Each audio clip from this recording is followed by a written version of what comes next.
toujours à l'Expo Rive-Nord 2015.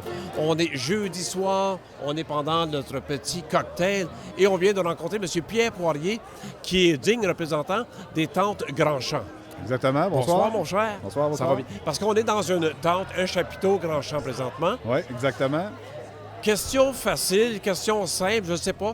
Ça prend combien de temps pour monter un chapiteau? Bien, ça dépend évidemment de la grandeur. Si on pense à celui dans lequel on est en ce moment, on est dans une tente 60 pieds de large par 120 pieds de long.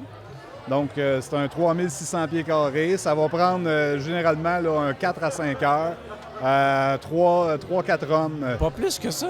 Pour installer ça. Non, effectivement. Non, ça va quand même assez rapidement. C'est bien. C'est une petite bête qui est bien faite. Il y a des normes de sécurité à respecter, évidemment. Il y a plusieurs points importants au niveau des ancrages, au niveau de la solidité, à savoir manipuler. Il y a des conditions de vent qu'il faut faire attention. On ne peut pas monter ça dans n'importe quelle situation. Donc, voilà. Et celui-là, là, on peut recevoir combien de personnes?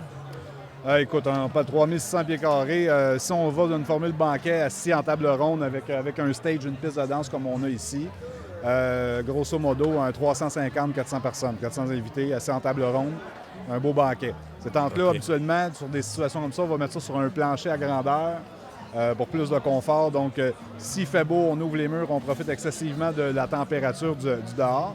Et si jamais il faisait moins beau, il n'y a pas d'incommodité avec le terrain. L'humidité du terrain dégage beaucoup. Donc, le plancher vient régler tous ces problèmes-là. Ça, ben oui, c'est certain. Dis-moi, bon, je me marie la semaine prochaine. C'est pas vrai, là. Je me marie la semaine prochaine, je vous appelle. On a une semaine d'avis. C'est pas assez. C'est difficile. C'est difficile, hein? C'est difficile.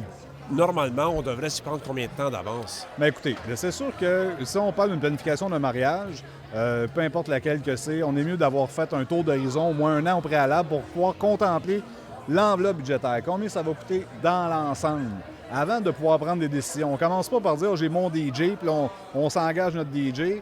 Puis finalement, les gens pensent des fois, ils nous appellent pour louer une tente. Puis la première question, c'est « avez-vous des tables, des chaises aussi? » Oui, mais encore, faut-il combien de tables rentrent dans le chapiteau? Il faut savoir certains paramètres au préalable, en fonction du nombre de personnes. Puis là, ça va bouger, puis ça va évoluer dans le temps. Puis là, graduellement, là, on arrive à un temps où on a notre nombre officiel de personnes. On peut déjà avoir réservé la tente au préalable, mais l'infrastructure, c'est une des premières étapes à régler au niveau de la location dans un chapiteau pour le temps des mariages. Donc, se prendre un an d'avance, avoir une vue d'ensemble. 6 mois d'avance, on boucle le chapiteau. Puis après ça, on fait évoluer la patente pour que la sauce apprenne. Exactement. On va mettre la décoration par la suite. Voilà. Donc, ils sont situés à Repentigny, je pense? Exactement. À Repentigny et à Québec. On a une succursale à Québec et une succursale à Repentigny. On est fabricant. On est locateur et fabricant de tentes et chapiteaux. Donc, on en vend et on en loue énormément. Ça se vend, ça, ces chapiteaux-là, beaucoup? Ou peut-être moins dans ces modèles-là, plus dans des modèles qui vont être 4 saisons, des gens qui veulent avoir une longévité de vie à leur chapiteau longtemps pour différents besoins. Beaucoup dans le corporatif ou dans les municipalités, l'institutionnel va prendre des chapiteaux pour plusieurs événements. Les Saint-Jean, les villes veulent être autonomes, donc les petits chapiteaux, on en fabrique, on en vend pour eux. Mais des plus gros chapiteaux avec des formats beaucoup plus résistants à des charges de neige qu'on peut monter en hiver, sur lesquels on peut installer des vraies portes sur la tente, vraiment la fermer comme un bâtiment temporaire. Puis les tentes Grand-Champ, ça fait longtemps ça, là, que ça existe. Depuis 1985, en fait.